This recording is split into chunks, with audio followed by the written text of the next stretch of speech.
Hello teachers, good morning. இன்றைக்கி வந்து ஒரு 200 கொஷின்ஸு வித் ஆன்சரோட பார்ப்போம். ஃபர்ஸ்ட் கொஷின் பார்த்தீங்கன்னா, மிகச்சிறிய பகு எண் எது? பகு என்னன்னாக்கா இரண்டுக்கு மேற்பட்ட காரணிகளை கொண்டது தான் பகா எண். அப்போ 2க்கு மேலே காரணி என்னாக்கா 1 கிடையாது, 2 கிடையாது, 3 கிடையாது. அப்போ 4ன்றது தான் காரணிகளை பெற்றிருக்கு. அதாவது 1, 2, 4 கொண்டது 3 காரணிகளை பெற்றதுனால இது வந்து மிகச்சிறிய பகு எண்.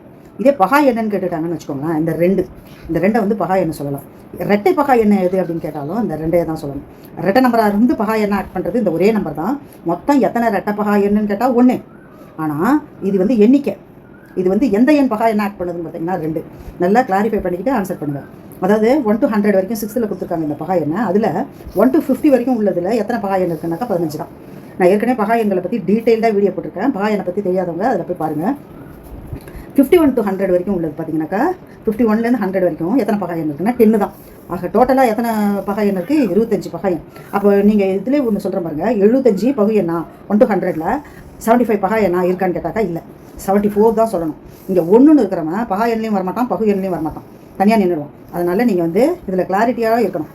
அதுக்கு பகு எண்ணும் அல்லாத பகா எண்ணும் அல்லாத ஒரே எண் எதுன்னு கேட்டிங்கன்னா 1. 2 அடுத்தடுத்த எண்களின் மீப்போவா என்னன்னாக்கா 1 தான். அதாவது 4, 5, 6, 7 அப்படின்னு இருந்ததுனாக்கா இவனுக்கு HCF 1 தான் வரும். அடுத்தடுத்த எண்களுக்கு மீப்போவா, அதாவது HCF என்னன்னு கேட்டிங்கனாக்கா என்னது 1 தான். 2 சார்பகா எண்கள்னால் எதை சொல்லுவோம் அப்படின்னு பார்த்தீங்கன்னாக்கா, அடுத்தடுத்த எண்களாக இருந்ததுன்னா, அடுத்தடுத்த நம்பராக இருந்ததுன்னா சார்பகா எண்கள்னு சொல்லுவோம். 2 பகா எண்களே இருந்ததுன்னா, 2 ப்ரைம் நம்பர்ஸே இருந்ததுன்னா அதை வந்து இப்போ 2, 3 அப்படின்றது ப்ரைம், 5, 7ன்றது ப்ரைம். இவனையும் சார்பகா எண்கள் தான் சொல்லுவோம். அடுத்தடுத்த நம்பராக இருந்தாலும் சார்பகா எண்கள் தான் சொல்லுவோம். ஒரு பகா எண், ஒரு பகு எண் இப்படி வந்தாலும் இது ஒரு டைப்பு, இது ஒரு டைப்பு, இது ஒரு டைப்பு, 3 டைப்பில் இந்த சார்பகா எண்கள் வரும்.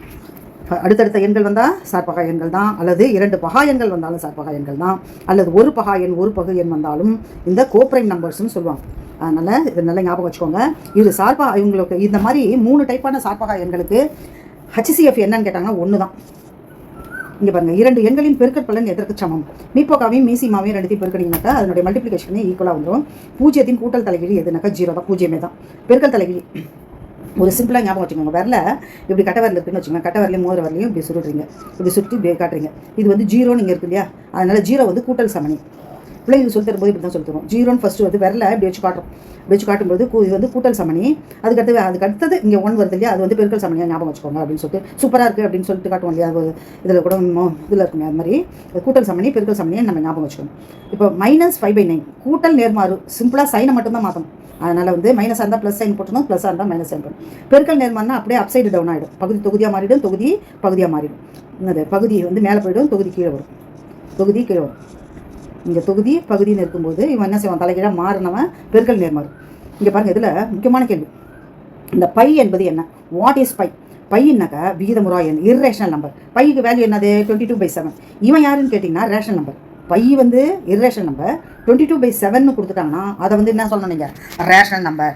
பையோடைய வேல்யூ பார்த்தீங்கன்னா 3.1457. ஆனால் 22/7க்கு வேல்யூ பார்த்தீங்கன்னா 1.14857. இந்த 857 வந்து ரிப்பீட்டடாக வரும், சுழல் தசமம் 14. இப்போ பார்த்தீங்கன்னாக்கா இந்த பைக்கு வேல்யூன்னு கேட்டிங்கன்னாக்கா 3.1457 கண்டினியூ ஆகும். இந்த 22/7 இருக்குது 1.5857 சொல்லிட்டு இப்படி ரிப்பீட் ஆகும். இதுக்கு வேறு நம்பர், இதுக்கு வேறு நம்பர். இது இந்த 6 எண்களும் சுழல் தசம எண்களாக வலம் வரும். ஆனால் இதில் வந்து சுழல் தசம எண்ணாக வராது, தொடர்ந்து ரேண்டமாக வரும். அதனால் இது வந்து ரேஷனல் நம்பர். நீங்கள் 22/7னாக்கா என்னன்னு கேட்டாக்கா விகித முழு எண், அதாவது என்னது சுழல் தன்மை கொண்ட எண் என்ன செய்யும், மீண்டும் மீண்டும் வரும். இதில் பார்த்தீங்கன்னாக்கா சுழலாத தன்மை உள்ள எண்கள் வேறு நம்பர்ஸ் வரும் 3.5 வேல்யூ இல்லை. அதனால் ரொம்ப கான்சன்ட்ரேஷன் பண்ணி இதுக்கு ஆன்சர் பண்ணணும். முடிவுறா சுழல் தசம எண் இதுதான் வந்து நம்மளுக்கு டிஃபர் ஆகுது. இங்கே பாருங்கள், முடிவுறா சுழல், அப்படி சுழல்னு வந்தாலே விகித முறு. இது சுழலா முடிவுறா பாருங்கள், ரெண்டும் சுழலவும் சுழலாது, முடிவும் இருக்காது. அந்த மாதிரி எண்கள் தான் விகித முறு எண்கள். விகித முறு எண்கள்னாக்கா P/Q என்ற வடிவில் வர்றது. விகித முறா எண்கள்னு பார்த்தீங்கன்னாக்கா உங்களுக்கு நம்பரு வேரி ஆகும். தசம எண்கள், தசம புள்ளியில் உள்ள எண்கள் இதெல்லாம் பார்த்தீங்கன்னா இந்த எண்ணியலில் இம்பார்ட்டன்ட் ஃபார்முலாஸ். எண்ணியல் எங்களுடைய கூடுதல் காணும் ஃபார்முலா இதெல்லாம் அப்படியே பைஹார்ட் பண்ணிக்க வேண்டியதான். இதெல்லாம் எழுதி நீங்கள் என்ன செய்யணும், ஒட்டி வச்சுக்கிட்டிங்கன்னா அதை அப்பப்போ ரீகால் பண்ணிங்கன்னா உங்களுக்கு மனசில் டக்குன்னு பதியும். எல்லாம் தூக்கத்தில் ஏஞ்சி கேட்டால் கூட இந்த ஃபார்முலாலாம் நீங்கள் ஞாபகம் வச்சுக்கணும். இயல் எண்களின் கூடுதல் காணும் ஃபார்முலா n + 1/2. இப்போ நீங்கள் படிக்க தேவையில்லை, நீங்கள் படிக்கிற காலத்தில் நீங்கள் வந்து என்ன செஞ்சிடலாம், இந்த மாதிரி ஃபார்முலாலாம் படிச்சிருப்பீங்க தரவா. ஏன்னா ஃபஸ்ட்டு எடுத்தோடனே எண்ணியல் இந்த ஃபார்முலா தான் வரும். அதனால் நீங்கள் கண்டிப்பாக இந்த ஃபார்முலானா உங்களுக்கு தெரியும். ஒரு தடவை ரீகால் பண்ணுங்கள், அதை ஞாபகம் வச்சுக்கணும்.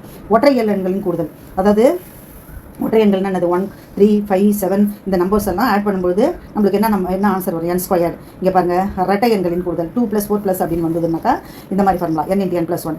இப்போ n இயல் எண்களின் வர்க்கங்களின் கூடுதல், அப்போ என்ன செய்யணும், நம்ம 1² + 2² அப்படின்னு வந்ததுன்னா இந்த ஃபார்முலா.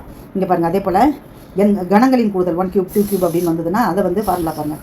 2 எண்களின் விகிதங்கள் 3:4னாக்கா மீப்பே வா 4 அப்படின்னாக்கா இவனையும் என்ன செஞ்சோம், 4ஆல் பெருக்கணும். இவனும் மீசிமா வந்து 4 தானே, அதனால் வந்து 3 × 4 × 4. So we get LCM is 48. அப்போ 0.333 வந்து பாருங்கள், இங்கே என்னது திரும்ப வருது. அப்போ 1/3 மிகச்சிறிய 3 இலக்க பகா எண்கள். நம்ம வந்து 1 to 100 வரைக்கும் தான் 6th இருக்குது. 101ன்றது பகா எண்ணா அப்படின்னு கேட்டால் ஆம், அதை ஞாபகம் வச்சுக்கோங்க. அனைத்து முழுக்களும் விகிதமுறு எண்களா? எஸ். ஏன்னா P/Q என்ற வடிவில் அமைந்த எண்கள் தான் விகிதமுறு எண்கள், rational numbers. So this is the என்னது ரேஷன் நம்பர்ஸ். 2 விகிதமுறு எண்களும் இடையே எத்தனைனாக்கா எண்ணற்ற விகிதமுறுகள், இன்ஃபினிட்டிவ். எத்தனை விகிதமுறு எண்கள் வேணாலும் கண்டுபிடிக்கலாம். 100 விகிதமுறு எண் வேணுமா, 1000 எண் வேணுமா, எவ்வளோ வேணாலும் கண்டுபிடிக்கலாம். அடுத்தது பாருங்கள், மென்சுரேஷனில் ஏற்கனவே தனி வீடியோவே போட்டிருக்கேன் ஃபார்முலாஸ்க்கு. இருந்தாலும் அதை எப்படி நம்ம கொஷினை போட்டு ஆன்சர் கேட்கும்போது நம்மளுக்கு மனசில் நிறுத்தத்துக்கு ஈஸியாக இருக்கும். அப்படியே பாருங்கள், சதுரத்தின் பக்க அளவு A², சதுரத்தின் சுற்றளவு. இப்போ ஸ்கொயருடைய என்னது பெரிமீட்டர், ஏரியா, அதே போல் ரெக்டாங்கிளுக்கு ஏரியா, பெரிமீட்டர். அதுக்கடுத்து முக்கோணத்தின் பரப்பளவுக்கெல்லாம் நான் 3 ஃபார்முலா சொல்லி கொடுத்துருக்கேன். அதாவது செங்கோண முக்கோணத்துக்கு ஒரு ஃபார்முலா இருக்குது, ½ BHன்னு. அதே போல் என்னது இருசம பக்க முக்கோணத்துக்கு ஒரு ஃபார்முலா இருக்குது, √3/4 A² ஒன்று கொடுத்துருக்கேன். இந்த √S × A அப்படின்ட்டு ஒரு ஃபார்முலா சொல்லி கொடுத்துருக்கேன். 3 ஃபார்முலா அசம பக்க முக்கோணத்துக்கு. இந்த 3 ஃபார்முலாவே நீங்கள் ஞாபகம் வச்சுக்கணும். இதில் ஒரு ஃபார்முலா கேட்டிருக்காங்க, இதை பாருங்கள். இதில் 2வது ஃபார்முலா கேட்டாங்க பாருங்கள். மூணாவது வட்டத்தின் பரப்பளவு πr². இது பேசிக் πr². இந்த பை வந்து வட்டத்தினுடைய சிறப்பு கான்ஸ்டன்ட். வட்டத்தின் சுற்றளவு 2πr, πr²/2. அரை வட்டம்னா அந்த πr² வந்து என்ன செஞ்சுக்கணும், /2 போட்டுக்கணும். /2ன்னு போட்டுக்கணும். கால் வட்டம்னா /4, πr²/4 இதை போட்டுக்கணும். இங்கே பாருங்கள், இந்த அரை வட்டத்தின் சுற்றளவுக்கு இதை நீங்கள் மனசில் பதிவு வச்சுருக்கீங்க, 5 + 2 × 6ன்னு. இதை போட்டுக்கிட்டு லேட் பண்ணாதீங்க. நீங்கள் சிம்பிளாக இங்கே கொடுத்துருக்காங்க பாருங்கள், இதை போடுங்க. 36r/7 இதை தான் நீங்கள் யூஸ் பண்ணணும்.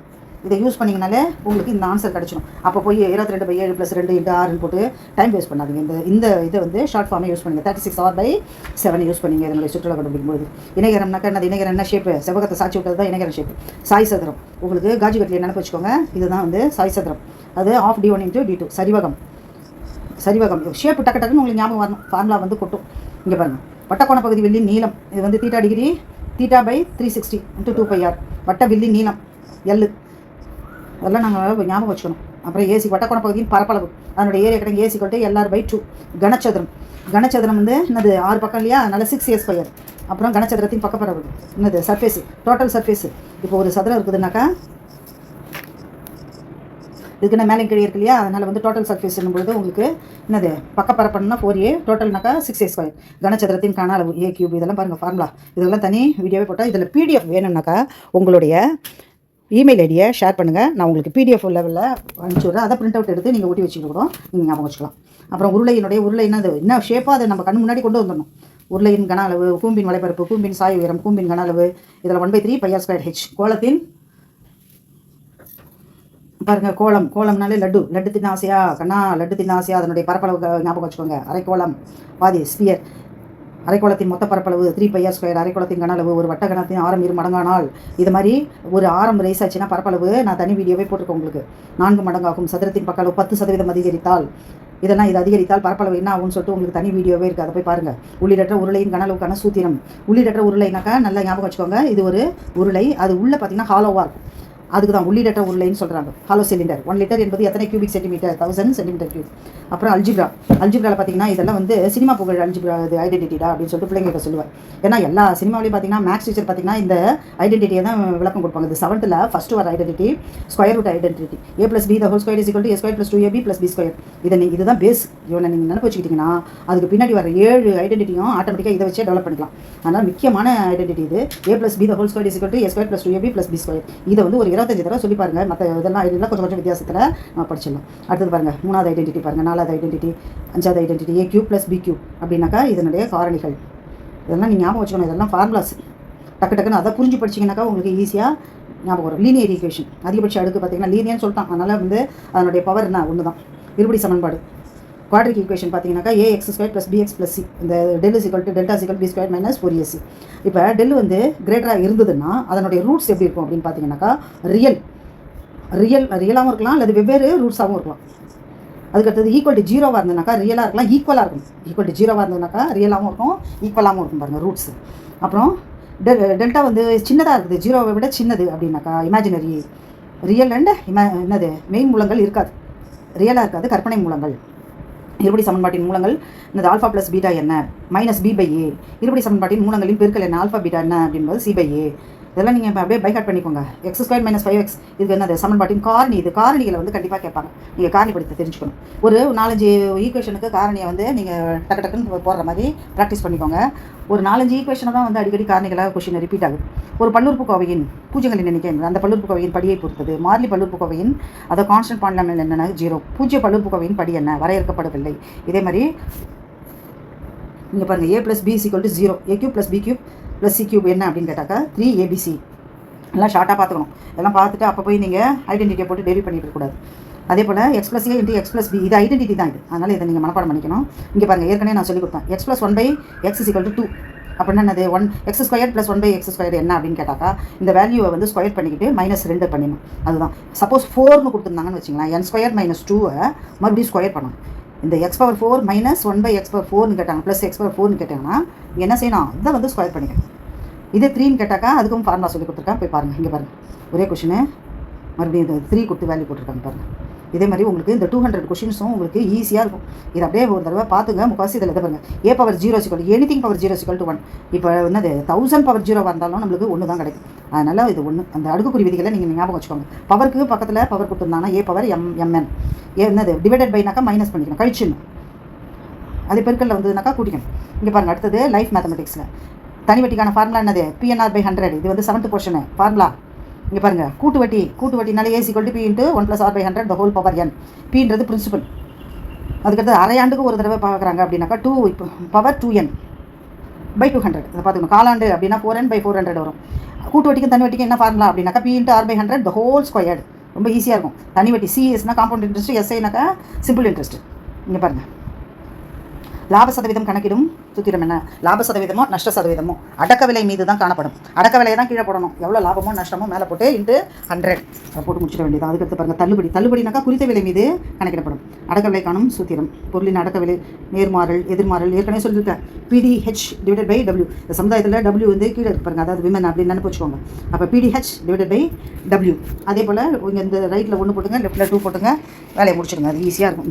இந்த மாறல் கலப்பு மாறல் எதிர்மாறல் நேர்மாறல் இதெல்லாம் ரொம்ப ஈஸியாக போட்டுடலாம். இங்கே பாருங்கள் XY இது வந்து ஷார்ட்கட். இது X நாட்களிலும் B வந்து Y நாட்களில் முடிப்பாருன்னா சேர்ந்து முடிக்கணும்னா இதை ஷார்ட்கட் ஃபார்முலா. இது XY / X + Y. A மற்றும் B இணைந்து ஒரு நாட்களில் முடிக்கிறாங்க. அது பாருங்கள், இது ஏற்கனவே சொன்ன பாருங்கள். அந்த ஃபார்முலாவில் போயிடுவார் அப்படின்னா மைனஸ் பண்ணிக்கணும், வந்துருவார் அப்படின்னாக்கா இது வரும் சேர்ந்தாங்கன்னா ப்ளஸ் பண்ணிக்கணும். அந்த மாதிரி வச்சு ஃபார்முலா போட்டுக்கணும். சதவீத வடிவம் இதெல்லாம் வந்து பேசிக்கு, அதனால் 4/5 சதவீதம் × 100 போட்டுக்கணும். இந்த பின்னத்துக்கு பக்கத்தில் 100 போட்டிங்கன்னா சதவீத வடிவம் கிடச்சிடும். இங்கே பாருங்கள் வட்டி வீத கணக்கு, மதிப்பு கூட்டு வரி, இதெல்லாம் கொஷின் ஆன்சர் அப்படியே நீங்கள் படிச்சு பாருங்கள். படித்து பார்த்துட்டு ஒட்டி வச்சுக்கோங்க. இந்த பிடிஎஃபை பிரிண்ட் அவுட் எடுத்து ஒட்டி வச்சுக்கோங்க. ஈஸியாக இருக்கும். இதால் உங்களுக்கு நல்ல யூஸாக இருந்தது, உங்களால் எக்ஸாம் அட்டன் பண்ணி மார்க் இதால் ஸ்கோர் பண்ணிங்க என்னுடைய வீடியோ எல்லாம் பார்த்துட்டு அப்படின்னாக்கா எனக்கு கமெண்ட் பண்ணி சொல்லுங்கள். அதனால் நீங்கள் மார்க் எடுக்கிறது மட்டும்தான் என்னுடைய மெயின் கோல். அதனால் கண்டிப்பாக இதெல்லாம் யூஸ் பண்ணிக்கோங்க. ஒரு நேர்கோட்டின் மீது அண்மையும் கோணம், ஸ்ட்ரெயிட் லைன்னால என்னது ஏதாவது ஒரு இடத்துல புள்ளி வச்சா 180 டிகிரி. அதே போல் முக்கோணத்துக்கு பார்த்தீங்கன்னாக்கா 180 டிகிரி. ஒரு கோணத்தின் கூடுதல் பார்த்தீங்கன்னா 180 டிகிரி. அதே வந்து ஒரு புள்ளி வச்சிங்கனாக்கா 380. அதே போல் ஒரு வட்டத்தில் ஒரு நாற்கரம் வரைகிறோம்னாக்கா அதுக்கும் 380 டிகிரி. இது அது கொஷினாகவே கொடுத்துட்டாங்க. வட்ட நாற்கரத்தின் எதிர்கோணங்களின் கூடுது. இது 360. அப்போ வந்து எதிர்கோணங்கள்னாக்கா 180 டிகிரி. இங்கே பாருங்கள் எத்தனை பக்கங்கள் இருக்கோ அதில் வந்து என்னது n - 2 × 180 டிகிரி. ஒரு பாலிகனுடைய உட்கோணங்களின் கூடுதல் போகும்போது n - 2 அந்த நம்பர் ஆஃப் பேஜ் சைடு பார்த்துக்கணும். அதை லெஸ் பண்ணிட்டு 180 மல்டிப்ளை பண்ணிக்கணும். வட்டத்தின் ஒரு மிக நீளமான நான் வந்து விட்டம் டயமீட்டர் இது சமக்கூறிடு. மறைவட்டத்தில் அமையும் கோணம் எத்தனை? அரைவட்டத்தில் நம்ம என்ன செய்கிறோம், ஒரு கோணம் அமைக்கிறோம். அது வந்து செங்கோண முக்கோணம். இங்கே பாருங்கள் வட்டத்தின் தொடுகோட்டிற்கும் ஆளுநர் கோணம் எது? அப்புறம் இது பாருங்கள் பித்தாகரஸ் தேற்றம். ஒரு செங்கோண முக்கோணத்தில் கர்ணத்தின் வர்க்கமானது மற்ற 2 பக்கங்களின் வர்க்கங்களின் கூடுதலுக்கு சமம். இது அடிப்பக்கமாக இருக்கலாம், இது எதிர்ப்பக்கமாக இருக்கலாம். இது வந்து ஹைப்போடெனியஸ், இது அட்ஜசன்ட் ப்ளஸ் ஆப்போசிட் சைட். இது ரெண்டையும் ஆட் பண்ணாக்கா இந்த ஹைப்போடெனியஸ்க்கு ஈக்குவலாக இருக்கும். ஒரு ரைட் ஆங்கிள் ட்ரையாங்கிள் இருக்குனாக்கா திஸ் இஸ் தீட்டானாக்கா திஸ் ஒன் இஸ் த என்னது திஸ் இஸ் த அட்ஜசன்ட், இது ஹைப்போடெனியஸ், இது ஆப்போசிட். அப்போ இவன் என்னது, இவன் தான் ஹைப்போடெனியஸ் தான் காரணம். இவனையும் ஸ்கொயர் ரூட் பண்ணி ஆட் பண்ணால் இவன் ஸ்கொயருக்கு சமமாக இருக்கும். அதான் வந்து பித்தாகரஸோட தியரம். அது பித்தாகரஸனுடைய 3ஆம் தொகுதி நம்பர்ஸை ஒரு பாக்ஸில் போட்டிருப்பாங்க 8th மேக்ஸில். அதை நீங்கள் வந்து பை ஹார்ட் பண்ணுங்கள். அதனுடைய மடங்கு வந்தால் இது வந்து செங்கோண முக்கோணத்தை அமைக்குமா அப்படின்னு கேட்டாக்கா அது அமைக்குமா அமைக்காதான்னு செக் பண்ணி போடுங்க. இதை பாருங்கள், 2 புள்ளிகளுக்கு இடையே உள்ள தூரம் இது வந்து 9th பொசிஷனு. இதெல்லாம் பாருங்கள், முக்கோணத்தின் நடுக்கோட்டு மையம், நேர்கோட்டு சாய்வு, இதெல்லாம் வந்து 9th பொசிஷனில் வருது. இதெல்லாம் கொஞ்சம் பார்த்துக்கோங்க. இங்கெல்லாம் பாருங்கள், எக்ஸ் அச்சின் சமன்பாடு y = 0, y அச்சின் சமன்பாடு x ஆக்சிஸ் y ஆக்சிஸ் என்னும்போது இந்த புள்ளியிலே அமைஞ்சிச்சின்னு வச்சுங்க. அது ஹைட் இல்லை இல்லையா, அதனால் y = 0. இந்த புள்ளியில் அமைஞ்சதுனாக்கா அது x அச்சே இல்லை, அதாவது லெஃப்ட் தூரம் இல்லை, அதனால் ஹைட்டும் டெப்த்தும் தான் அது, அதனால் y = 0. இதெல்லாம் நீங்கள் ஆதி புள்ளி அப்படின்னு கேட்டாக்கா 0,0 அப்படியே ஈஸியாக தான் இருக்குது. அப்படியே பார்த்துக்கோங்க. இந்த ஒரு பாருங்கள், ஆதி புள்ளி ஆய தொலைவு. இந்த குவார்ட்டர் ஒரு அது வந்து இது கிராஃபில் நான் போட்டிருக்கேன். இது கிராஃபில் பார்த்தீங்கன்னா this is the first quarter, second quarter, third quarter, fourth quarter. Plus அப்படின்னு வந்ததுன்னா ரெண்டுமே ப்ளஸ் பாயிண்ட்ஸாக இருந்ததுன்னா ஃபஸ்ட் குவார்ட்டர். அதே போல் நேர் ஆப்போசிட்டுக்கு வாங்க, ரெண்டுமே மைனஸ்னா தேர்ட் குவார்ட்டர். 2வது புள்ளி பார்த்தீங்கன்னாக்கா ஃபஸ்ட்டு மைனஸ் வரும், 4வது புள்ளியில் பார்த்தீங்கன்னா லாஸ்ட் புள்ளி மைனஸும் இது ப்ளஸ் புள்ளியும் வரும். அது வந்து வீடியோவே இருக்குது, அது வேணும்னா சொல்லுங்கள், நான் அந்த வீடியோவை லிங்க் கொடுக்குறேன். தேல்ஸ் தியரம், முக்கோண இருசம வெட்டி அதை எதிர்பக்கத்தின் எவ்விதத்தில் பிரிக்கும். ஒத்த முக்கோணங்கள், ஒத்த முக்கோணங்கள் பரப்புகளின் விகிதங்கள் இதெல்லாம் பார்த்துக்கோங்க. அதுக்கடுத்து ஸ்டாட் பாருங்கள். ஸ்டாட்டில் வந்து sigma X divided by N X bar, அது கூட்டு சராசரி காணும் ஃபார்முலா. அப்புறம் எண்களின் சராசரி நடுநிலை அளவு. இந்த மீடியன் மோடுக்கு ரிலேஷன்ஷிப் பார்த்தீங்கன்னா மோடு வந்து எதுக்கு சமம், வந்து 3 டைம்ஸ் ஆஃப் மீடியனுக்கும் 2 டைம்ஸ் ஆஃப் மோட் மீன் சராசரி. இந்த சராசரிக்கு சமம். இங்கே பாருங்கள், வீச்சு என்பது பெரிய நம்பர்லேருந்து சின்ன நம்பர், மிக பெரிய மதிப்புலேருந்து சிறிய மதிப்பு கழிக்கணும். இங்கே பாருங்கள், இது கொஷின். இது பாருங்கள், திட்ட விலகம் என்ற வார்த்தை முதல் இருந்தது பயன்படுத்தியவர் யார், இந்த மாதிரிலாம் ஒரு கேள்வி வரும். அதனால் அந்த தலைப்புக்கு கீழே ஒரு பேர் இருக்கும், அதை வந்து ஒரு கிளான்ஸ் பார்த்து வச்சுக்கோங்க, ஒரு அடையாளப்படுத்தி ஏதாவது ஒரு குழுவாக ஞாபகம் வச்சுக்கோங்க. அப்போ வந்து இந்த மாதிரியெல்லாம் கேட்டுருவாங்க, இந்த மாதிரி கொஷின்ஸ் எல்லாம். அப்போ உங்களுக்கு யூஸ்ஃபுல்லாக இருக்கும். முதல் எண்களின் திட்ட விலக்கம் காணும் ஃபார்முலா பாருங்கள். Sigma = √(n² - 1 / 12). இதெல்லாம் ஞாபகம் வச்சுக்கோங்க, அப்படியே படித்து ஞாபகம் வச்சுக்க வேண்டியது தான், ஈஸியாக தான் இருக்கும். அதே போல் P of A + P of A' = 1. இதை மறக்கக்கூடாது. அப்போ ஏதாவது ஒரு வேல்யூ கேட்டிங்கன்னா 1லேருந்து லெஸ் பண்ணிடணும். நிகழ்த்தகவு ஒரு கூட்டல் தேற்றம், அடிஷனல் தேரம் ஆஃப் ப்ராபபிலிட்டி பார்க்கும்போது P of A union B = P of A + P of B - P of A intersection P of A intersection B. இதை ஞாபகம் வச்சுக்கணும். ஏதாவது ஒரு வேல்யூ கொடுத்துட்டு மாற்றி கூட கேட்பாங்க, இல்லை ஃபார்முலாவே டேரெக்டாக கேட்டாலும் கேட்பாங்க. அதனால் இந்த 200 கொஷின்ஸையும் இந்த பகடை கணக்கு இதெல்லாம் 9th பொசிஷனாக கொஞ்சம் லைட்டாக பார்த்துக்கோங்க. ஒரு லீப் ஒரு இடத்துல 53 சனிக்கிழமை இருக்குது, அதில் நிகழ்த்தகவு என்ன அப்படின்னு கேட்டாங்க. லீப் ஒரு இடம்னாலே உங்களுக்கு 365 நாட்களும் ஒரு நாள் எக்ஸ்ட்ரா வரும் இல்லையா, 65 அதில் இன்னொரு சனிக்கிழமை வர்றதுக்கு வாய்ப்பு இருந்தாலும் இருக்குது. அதனால் 2/7 வாரத்தில் 7 நாட்கள், அதனால் 2/7 வரும். அதனால் இதெல்லாம் பார்த்துக்கோங்க, நல்லா மார்க்கை ஸ்கோர் பண்ணுங்கள். இந்த திட்ட விளக்கம் இதெல்லாம் வந்து 9th பொசிஷனில் கொஞ்சம் டீப்பாக பார்த்துக்கிட்டிங்கன்னா உங்களுக்கு 1 மார்க்கு கூட குறையாத அளவுக்கு நீங்கள் எடுத்துடலாம். தேங்க்யூ.